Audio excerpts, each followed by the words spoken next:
নিশান্ত নিতুল তেখেতৰ খুব সুন্দৰ লিৰিক্স লিখে আৰু তেখেত মেইনলি মিউজিক ডাইৰেক্টৰো হয় তেখেতৰ মই লিৰিক্স গাইছিলোঁ 2015ত গাইছিলোঁ আৰু নতুন কিবা তোমাৰ আৰু পৰিকল্পনা আছে নেকি বা তুমি কৰিছা নেকি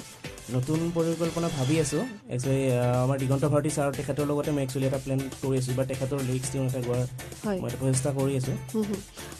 নিশ্চয় আমি তোমালৈ শুভেচ্ছা থাকিল শুভেচ্ছা জনাইছোঁ আমি আৰু কথা পাতিম কিন্তু এইখিনি সময়তে আকৌ গৈছোঁ গীতৰ মাজুলী আৰু শুনাইছোঁ এই গীতটি কুমাৰেশ কৌশিক যেহেতু আজি হেপাহৰ গানৰ তুমি মোৰ অতিথি গতিকে মই এটা কথা জানিব বিচাৰিছোঁ এগৰাকী নতুন প্ৰজন্মৰ গায়ক হিচাপে বা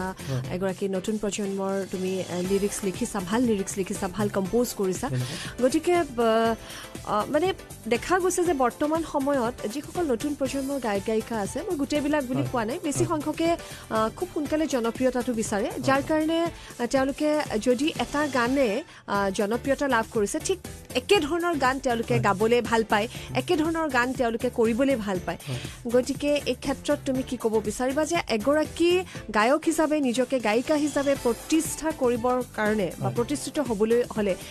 কেনেকুৱা ধৰণৰ কথাবিলাকত তুমি গুৰুত্ব দিয়া বা তুমি কি ভাবা মই একচুৱেলি গান এনেকুৱা হ'ব লাগে যাতে আজিৰ পৰা 10 বছৰ পিছতো যাতে মানুহে সেইটো শুনি ভাল পায় একচুৱেলি চিৰযুগমীয়া গান হ'ব লাগে এইটো খন্তেকীয়া গানৰ ওপৰত মানুহে গুৰুত্ব দি পেলাই গান বনাব একচুৱেলি নালাগে এইটো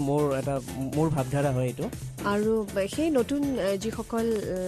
তুমিও যিহেতু নতুন প্ৰজন্মৰে হয় গতিকে সেই জনপ্ৰিয়তাটো তুমি কিমান বিশ্বাস কৰা জনপ্ৰিয়তা একচুৱেলি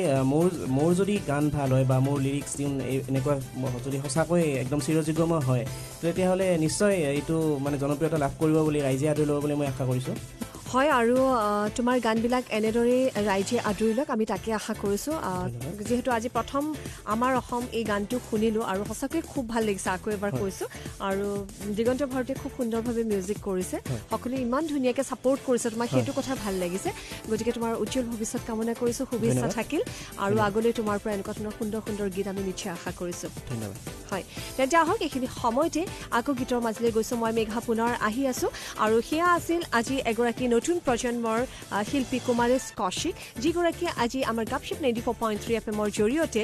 আমাৰ অসম পেট্ৰিয়টিক ছং এটি কে প্ৰডাকশ্যনৰ বেনাৰত যিটো কৰা হৈছে তেওঁ মুকলি কৰিলে আৰু এই গীতটি পুনৰবাৰ মই আপোনাৰ বাবে